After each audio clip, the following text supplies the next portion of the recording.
Shpresoj që kombi ton t'i shtohen njerëzit atë dhe dashës. Shpresoj që kombi jon të pastrohet nga të pabesët, të pastrohet nga serbofilët, apo grekofilët, apo kush do qofshin. Uroj shumë që kombi jon të ketë sa më shumë atë dhe dashës. Të ketë sa më shumë të tillë njerëz që e duan flamurin, e duan gjuhën, e duan traditën shqiptare, dhe të ketë njerëz të tillë që historinë mos ta harrojnë asnjëherë, ta dinë kush ishim, ku kemi qenë, ku jemi edhe ku duhet të mbërrim. Ta dinë që ëndrat e çdo dëshmori, ato të cilët dëshmorët e dheut ton dhan jetën, dhe pengjet e tyre janë ato të cilat ne i kemi harruar me kohë, duhet t'i përkujtojmë, duhet t'i ringjallim, duhet ta dimë që e vetmja mënyrë që ne të vazhdojmë përpara dhe të lëjmë histori është jemi të bashkuar dhe jo të coptuar. Qoftë majtas apo djathtas, çfarë do lloji qoftë, mos të shohim karrigën. Karrigja është vetëm një pikë e cila na çorienton nga ajo çka ne duhet ndjekim faktikisht. Është pikë e cila na dredhon rrugën të cilën e kanë nisur luftëtarët me emër, e ka nisur Skënderbeu deri te Adem Jashari, e të shumë dëshmorë të kombit shqiptar, dhe të tillë rrugë ne nuk duhet ta harrojmë kurrë.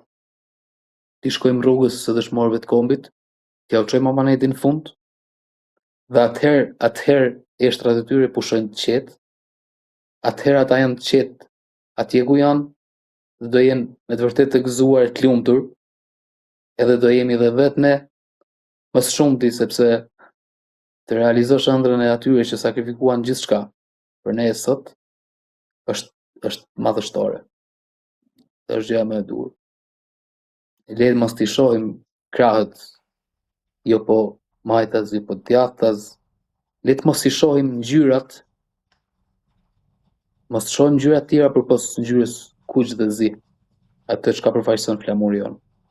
Ato e kemi obligim. Të tjerat janë galimtare, të tjerat janë të ndruame. Nuk janë përjetshme. Kombi, flamuri, këto janë përjetshme. Do të pyes dhe për akuzat që janë bërë ndaj Dritan Goxhait. Çfarë mendoni për këto akuza dhe sa qëndrojnë? Të drejtën, ajo pjesë është diçka krejt tjetër, sepse zoti Dritan Goxhaj sot është gjallë. Së pari, pas jetën e gjatë, ai mundet vetë t'jap shpjegime, t'jap deklarime, mundet vetë ta vërtetoj apo ta kundërshtoj deklaratën e zotit Balla apo të kush do qoftë. A ka pasur që ju kanë kontaktuar pra qoftë bashkëlufttar të babait tuaj, po qoftë edhe qytetar të thjesht pas deklaratës zotit Balla? Reagimet kanë qenë shumëta. Dhe falë zotit, si që thash më parë, janë dëshmitarët akoma gjallë, dëshmitarë të luftës, pjesëmarrë të luftës, bashkëluftëtarë dhe ushtarë të babait tim, ke eprorë të luftës, eprorë të UÇK-s, të cilët akoma janë gjallë dhe e dinë historinë tel, siç i themi ne. Reagimet e tyre kanë qenë shumëta. Por diçka tjetër mua më bën përshtypje reagimi i zotit Hysnin Gucati, të cilin zoti Balla e njeh shumë mirë, që dokumentet të tilla, qofshin apo mos qofshin të vërteta apo të falsifikuara, nuk ka rëndësi. Nuk ka bërë një reagim kryetari i shoqatës veteranëve të luftës. Përkundrazi, ai është munduar sadopak me ato dredhitë e tij ta mbrojë zotin Balla. Edhe zoti Balla sot në një intervistë tha që duhet pyetur organizata e veteranëve të luftës dhe dëshmorëve të luftës Kosovë e më thëtë tash Madje ai shkoi për deri aty kontekstim. sa tha që do ketë dhe një reagim. Pra, i bie që ai e di që do ketë një reagim. Reagimet do ketë deri në pikën e fundit. Dhe ne si familje nuk do ta falim asnjë gjysmë fjalë, asnjë gërm kundër babait tim, kundër prindit ton, kundër vllaut, kundër birit, asnjë moment. Ka organe kompetente të cilave mund t'i drejtohemi dhe ta ndjekim deri në fund. Nuk mundet sepse një shpifje e tillë nuk është ulje nuk do jetë kurrë se si, por nuk është ulje vetëm për babain tim, por për të gjithë ata që kanë dhënë jetën, për gjithë ata që kanë derdhur djersën, kanë derdhur gjakun për Kosovë. Si është të jesh djali i një dëshmori të dheut, pra sa i vlerësuar je nga, s'po flas moralisht, po flas kuptimin nga shteti, pra sa të vlerësojnë. Nga shteti, nga cili do shtet, si i Kosovës, si i Shqipërisë, vlerësimet kanë qenë minimale, të them drejtën. Kanë qenë jashtëzakonisht minimale për atë pjesën që po më pyesni, se moralisht dihet, moralisht shumica e njerëzve, të paktën shumica e popullatës së thjesht janë mirënjohës deri në fund. Ndërsa personalitete ke shumë prej tyre që janë mirënjohës goxha tepër. Ndërsa si shtet, si Republikë e Kosovës apo e Shqipërisë, vlerësimi është minimal. Në Shqipëri është mos them zero. Shqipëria asnjëherë s'e ka marrë mundimin të ketë një vlerësim qoftë për timat, qoftë për cilin do dëshmor të luftës Kosovës. Kjo çështje është anashkaluar me të madhe. Kjo çështje është lënë pas dore me kohë.